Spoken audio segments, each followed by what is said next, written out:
անդրադառնանք։ Այսինքն լավ, հիմա ասեցինք, թե ոնց ենք ապահովելու, որ լավ դատավորներ գան, հիմա ոնց ենք անելու, որ վատ դատավորները գնան, որը մենք հասկանում ենք տենց vetting անվան ներքո։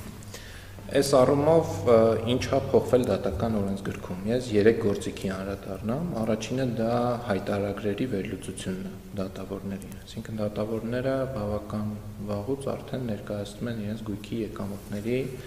հայտարարագիր եւ էթիկայի հանձնաժողովին ներկայացնում, հիմա կոռուպցիայի կանխարգելման հանձնաժողով, ինչն է փոխվել։ Առաջին անգամ դատական օրենսգրքում հայտարարագիր ներկայացնելը եւ հայտարարագրի վերլուծության արդյունքում կոռուպցիայի կանխարգելման հանձնաժողովին գույքի ավելացման կամ պարտավորությունների նվազեցման դեպքում պատշաճ նյութեր եւ բացատրություն չներկայացնելը ֆիքսվել է որպես վարքագծի կանոն։ Ինչ է սա նշանակում։ Օրինակ, դատավորի մոտ տեղի ունեցել գույքի ավելացում հաշվետու տարվա ընթացքում, բայց անձի եկամուտներով այդ տարում ստացված չի հիմնավորվում, որ ինքը կարող է նման գույք ձեռք բերել։ Սա վարքագծի կանոն է արդեն, դրա վերաբերյալ պատշաճ բացատրություն չներկայացնելը կամ ինչ-որ տեղեկություն հայտարարում թաքցնելը, որը կարող է հանգեցնել քրեական պատասխանատվության, եթե արարքը 17 թվականի հուլիսի 1-ից հետո է, որտեղ համապատասխան քրեական պատասխանատվությունը սահմանվել է այդ ժամանակ, ուժի մեջ է մտել այդ ժամանակ, կամ կարող է հանգեցնել կարգապահական պատասխանատվության, այսինքն տվյալ դեպքում կոռուպցիայի կանխարգելման հանձնաժողովը, ունենալով նաև ֆինանսական տվյալներին որոշակի մատչելիություն, հայտարարագրի վերլուծության արդյունքում նշում է, որ օրինակ X դատավորը հաշվետու տարվա ընթացքում ձեռք է բերել անշարժ գույք, շուկայական արժեքը կազմում է օրինակ 100,000 ԱՄՆ-ին համարժեք դրամ, բայց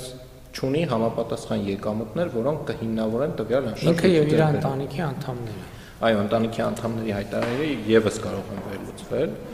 եւ տվյալ դեպքում արդեն կարգապահական պատասխանատվության կամ գլխավոր դատախազություն նյութեր ուղարկելու հարցն է առաջանում։ Այսինքն սա նորույթ է, որը կներեք կարգապահական պատասխանատվության արդյունքում կարող է դատավորը զրկվել իր կարգավիճակից։ Այո, լիազորությունները կարող են ընդհանուր դադարեցվել։ Այստեղ մի հարց է ծագում։ Եթե ապօրինի հարստացման պարագայում խոսք 2017 թվից հետո է, բայց կարգապահական վարույթ հիմա կարա հարուցվի 2012, օրինակ դատավորը չի կարող բացատրություն տալ 2013 թվին կամ 14 թվին ձեռք բերած գույքի համար։ Ահա, այստեղ է հիմնական քննադատության առարկան եւ այստեղ է օրինակ ալբանական վեթինգի եւ հայկական վեթինգի տարբերությունը։ Ինչի համար են մեզ քննադատում, որտեղ նշում են, որ այդ հետադարձ ուժը չի կիրառվում։ Բայց այստեղ պետք է նշել, որ նախ եթե մենք ուզում ենք այդ ճանապարհով գնալ, դա նշանակում է ամբողջ դատական համակարգի դատավորներին ստուգել միանգամից համատարած ինչ-որ մի կարճ ժամանակահատվածի ընթացքում։ Սա կարող է բերել նախ բացասական հետևանքների, բայց դա մի պահ մոռանանք, կենտրոնանանք իրավական հնարավորության վրա։ Սա անելու համար միանշանակ պետք են սահմանադրական փոփոխություններ։ Այսինքն առանց փոփոխելու սահմանադրությունը հնարավոր չի իրականացնել նման տեսակի վեթինգ։ Պայմանական անվանենք համատարած վեթինգ։ Ինչա տեղի ունեցել օրինակ Ալբանիայում։ Ալբանիայում նախ ստեղծվել է հատուկ մարմին, որի կարգավիճակը սահմանադրության հավասարացված է եղել դատական ատյանին։ Եվ ստեղծվել է մեկ այլ մարմին, որտեղ վերաքննության կարգով քննարկվում էր դատավորների վեթինգի հետ կապված վեճերը։ Արդյունքում 19 թվականին Գերագույն դատարանում Ալբանիայի, այսինքն մեր վճռաբեկ դատարանի հետ եթե զուգահեռ տանենք, մնացել էր 1 դատավոր, կարծես թե 19 դատավորից։ Իսկ սահմանադրական դատարանում մնացել էր 3 թե 4 դատավոր, որը բավարար էր, որպեսզի ընդունեին վեճը վարույթ, բայց բավարար չէր, որպեսզի ըստ էության քննություն արվեր։ Հիմա ինչն է այս համակարգի թերությունը եւ ինչը պետք է փոխվի սահմանադրության նախ պետք է սահմանվեն այդպիսի հատուկ մարմիններ լիազորությունների շրջանակ, այսինքն մենք եթե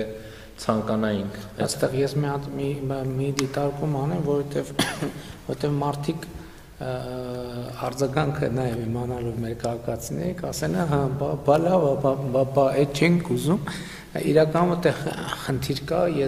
ես օրինակ բերեմ վերջին ամենաթարմ օրինակը։ Ենթադրենք հիմա մենք սահմանադրական դատարանում ունենք ձեր նշած իրողությունը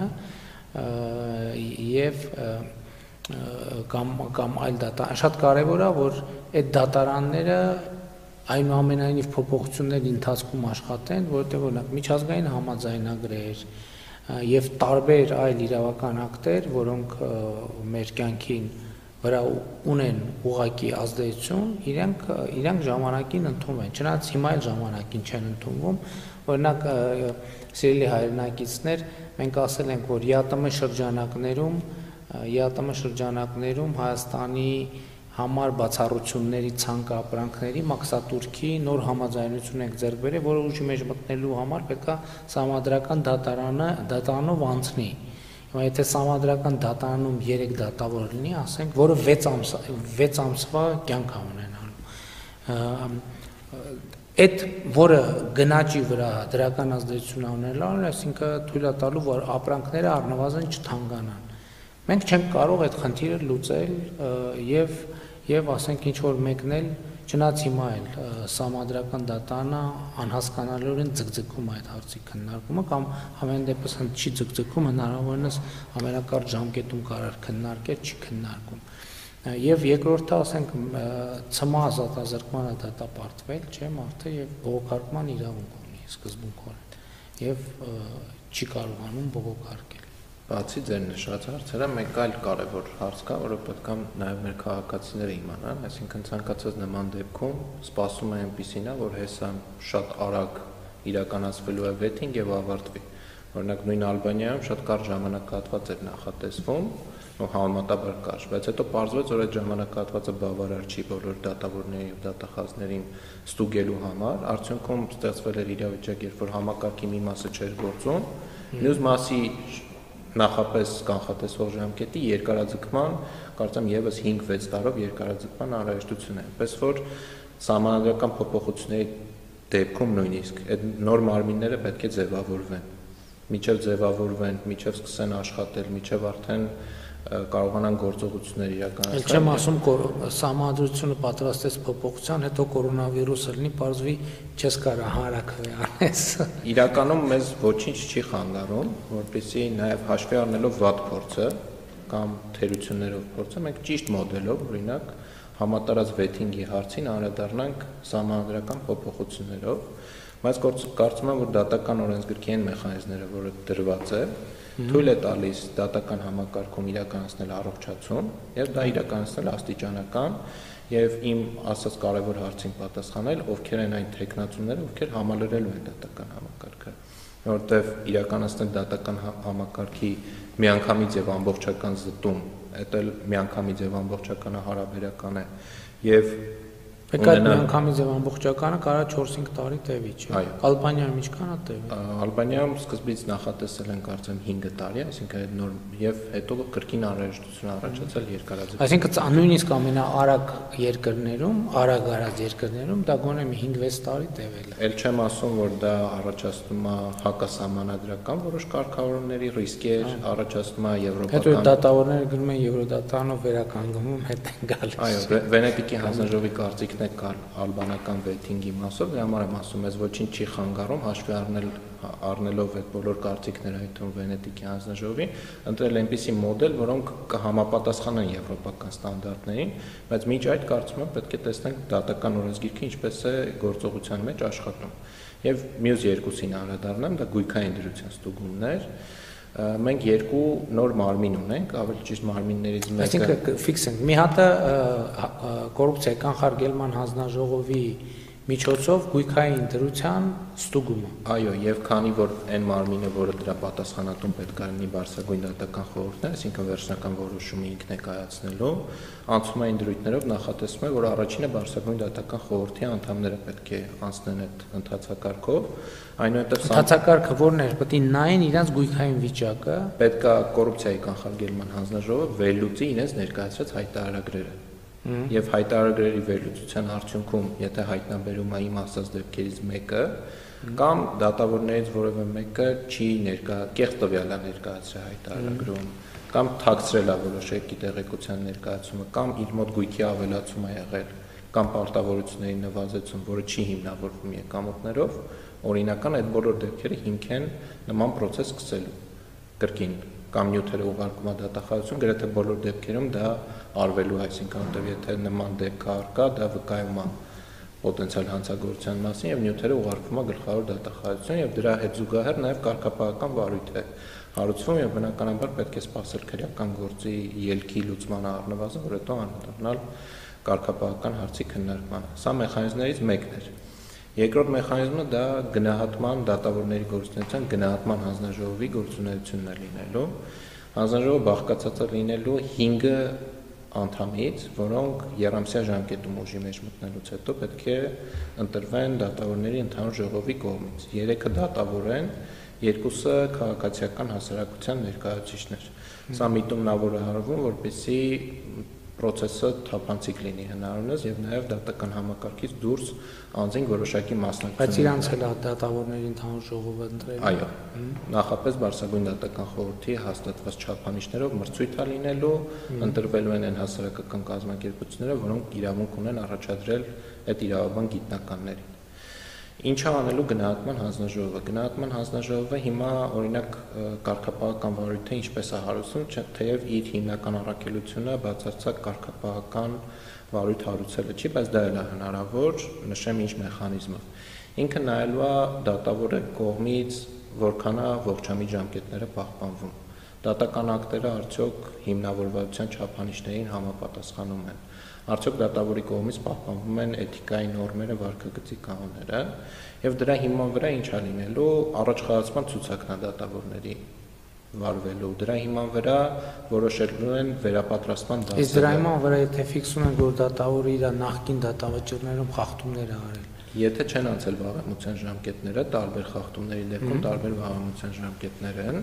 ինքը իրավունք ունի դիմելու էթիկայի եւ կարգապահական հարցերի հանձնաժողովին, երրորդ գործիքն արդեն, որն էլ իրավունք ունի կարգապահական վարույթ հարուցել եւ դրանով միջնորդություն ներկայացնել Բարսագույն դատական խորհուրդ։ Այսինքն, եթե առաջ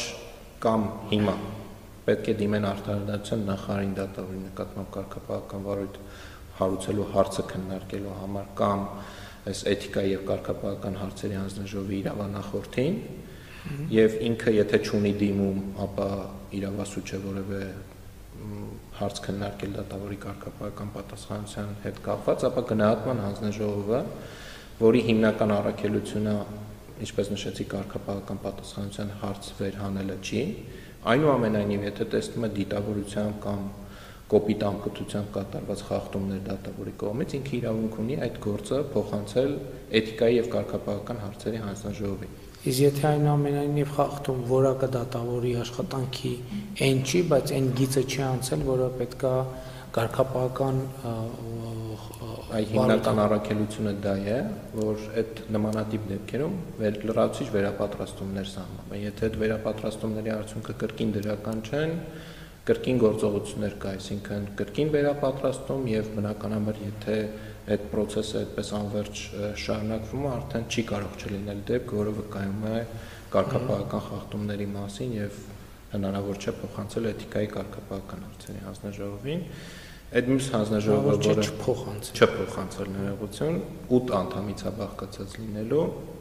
6 դատավոր ներառական ընտրված են լինելու տարբեր հատյաններից եւ տարբեր մասնագիտացումներից եւ 2 դատավոր կրկին քաղաքասարակության ներկայացուցիչներ են լինելու կրկին այդ հանձնաժողովի գործունեության թափանցիկությունը ապահովելու համար։ Այսինքն այս 3 գործիքն է, որը որ ամբողջությամբ եւ եթե նայենք պատկերը դատական օրենսգրքի, մի բառով ամբողջ դատական համակարգի ինչ բառ ուզում ենք օգտագործենք, բարեվարկության ստուգում, վեթինգ, թե ցանկացած գործառույթ վերապահված է հենց դատական մարմիններին, հենց դատավորներից բաղկացած մարմիններին, եւ սա կարծում եմ լավագույն է ստանդարտն է, որը նաեւ նշում է Վենետիկի հանձնաժողովի իր կարծիքում, որ հենց դատական համակարգը երաշխավորելով իր համակարգի անկախությունը զբաղվի նմանատիպ հարցերով եւ գործադիր իշխանության դերը հասցվի նվազագույնի։ Այո, ինչը մեր քաղաքական կամքն է, բայց ես ենթադրում եմ, որ մեր հայրենակիցների մոտ հարց կառաջանա, բայց պարզ չի, որ դատական համակարգը ինքը իրան կպաշտպանի եւ ինքը ինքնամաքրման process չի անցնի։ Հիմա հարց ինչի է դատական համակարգը շատ գրգռված լինելու, որպեսզի այդ ինքնամաքրումը, ըստ էության մենք ինքնամաքրման մեխանիզմ ենք դրել, ճիշտ է։ Այո, Ինչի է շատ գրգռված լինելու դատական համակարգը։ Ամեն դեպքում մենք երկու հանձնաժողովում նախ կոռուպցիայի կանխարգելման հանձնաժողովը ինքնավար մարմին է, այսինքն դատական համակարգից դուրս է, բայց ինքնավար է։ Այս մի երաշխիք, որ կաշխատի, երկրորդը, որ երկու հանձնաժողով նշեցի, որ բացի դատավորներից այլ անդամներ կան, եւ երրորդ ու ամենակարևորը, ես կարծում եմ, որ դատական համակարգում կան այն մարդիկ, ովքեր, այսինքն ճիշտ ձևավորման դեպքում այդ հանձնաժողովների, ովքեր իրենք իրենց համակարգի մասին մտածում են, իրենք իրենց համակարգի բարեփոխումների համար եւ հեղինակության մասին իրենք էլ են մտահոգված եւ իրենք էլ կարող են այդ համապատասխան աշխատանքները իրականացնել։ Այսինքն մարմինների ճիշտ ձևավորման եւ ճիշտ գործունեության դեպքում ես հիմք չեմ տեսնում, որպեսզի իմ նշած աստիճանական դատական համակարգի բարեփոխումը չիրականացվի եւ դրան զուգահեռ նոր տեխնացումներ չմտնեն դատական համակարգ։ Բայց այդտեղ մենք համոզված ենք, որ այն երկրները, որոնք շատ արագ վեթինգ ամենուր, մեկը էլի ինքը մի 4-5 տարի անխուսափելիորեն տևում է։ Այո, կարող ենք ցանկացած անձ կարող է պարզ Google որոնումով ալբանական վեթինգի պատմության մասին կարդա եւ տեսնի արդյոք դա եւ խնդիրներ են եղել, դա հիմա որովհետեւ շատ կառույցներ հիշատակում են որպես չհաջողված ընդ որում։ Այո, փորձ եւ ոչ թե հաջողված։ Երկու կարծիքներ կա, ամեն դեպքում ոչ որևէ մեկը չի խոսում 100%-ով հաջողված փորձի մասին։ Ավելի շատ թերությունների մասին, ավելի շատ առաջացրած խնդիրների։ Եվ մենք հիմա փորձում ենք այդ սխալները ուրիշների հաշվի առնելով այդպես գնալ։